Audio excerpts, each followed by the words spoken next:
Hello and welcome to All Saints Church, Leighton, Buzzard. They've recently been awarded £500 from the St Albans Diocese New Environment Grant Programme.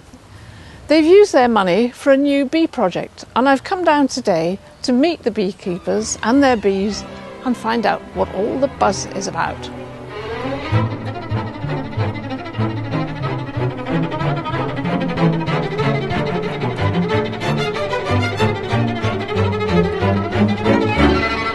I'd like to introduce you to the bee team. Hi, I'm Pete Corbett. I've been doing this now for 2 whole seasons. I'm John Payne Cook. I used to keep bees back when I was rector of Tring in the vicarage in the rectory garden. I mean, the idea came from a member of our congregation, Lynn Growcock, who came to see me one day and said, look, I've got an idea about how we could develop our ecological awareness, really. Parts of our churchyard have already been given over to nature around the edges of it.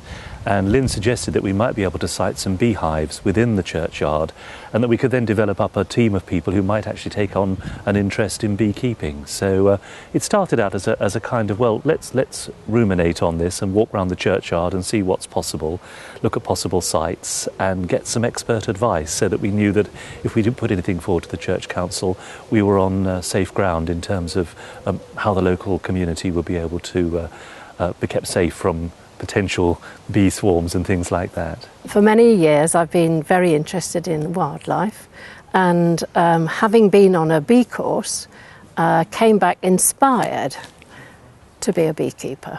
So although I'd been on a bee course, I still wasn't experienced, and so we approached Bedfordshire Beekeeping Association, who very kindly have supported us along with this project all the way. You couldn't just buy a beehive and start. You're going to do more harm than good, which really wasn't the objective. I'm Rosemary, and I think I'm best known for the flapjacks. And I'm Barry, and I'm married to the Queen Bee. The church, of course, is All Saints. So when it came to the point where we had to actually identify each of the hives, because as responsible beekeepers, we have to actually keep records on each of the hives. And rather than just have numbers, as most people do, we thought we really ought to have the saints' names. And then we decided we would start with A, and so our first hive was called St Albans. And from that came B, St Benedict. We now have St Cuthbert and St Dominic, and a new arrival, St Erasmus. I'm Laura Lynn, and this is my little boy Christian. Last but not least, I'm Liz, and this is my second season of beekeeping.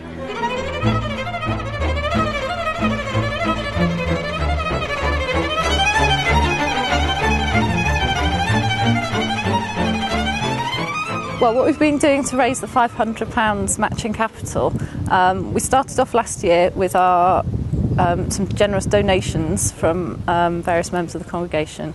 We've decorated bee pots and bee pebbles and bee biscuits and bee balloons, I think, at various different activities. We had some at the Summer Fete, some at an open day, just to raise awareness. Honey sales and our quiz night have probably been our biggest earners as far as funds go.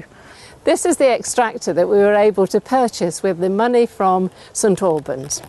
As you can see, inside are metal frames that take the frames from the hives, and by spinning rapidly, the honey spins out onto the sides of the extractor, and at the tap at the bottom is then opened, from which the honey will flow.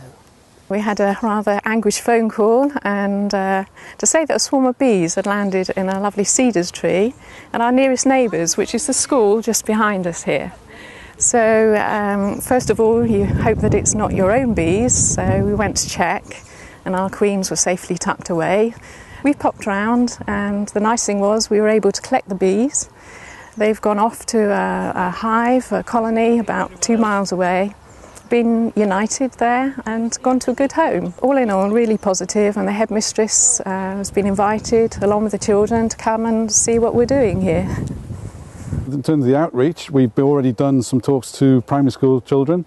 We're wanting to do a lot more of that, and there's members of the actual congregation going out and giving little talks. The bees have been getting quite a lot of publicity, especially honeybees, and particularly the demise of honeybees and the reasons of why it's happening and people don't know. So we're just trying to actually do our bit to actually keep the population going of honeybees and help with the pollination that is so important to this world.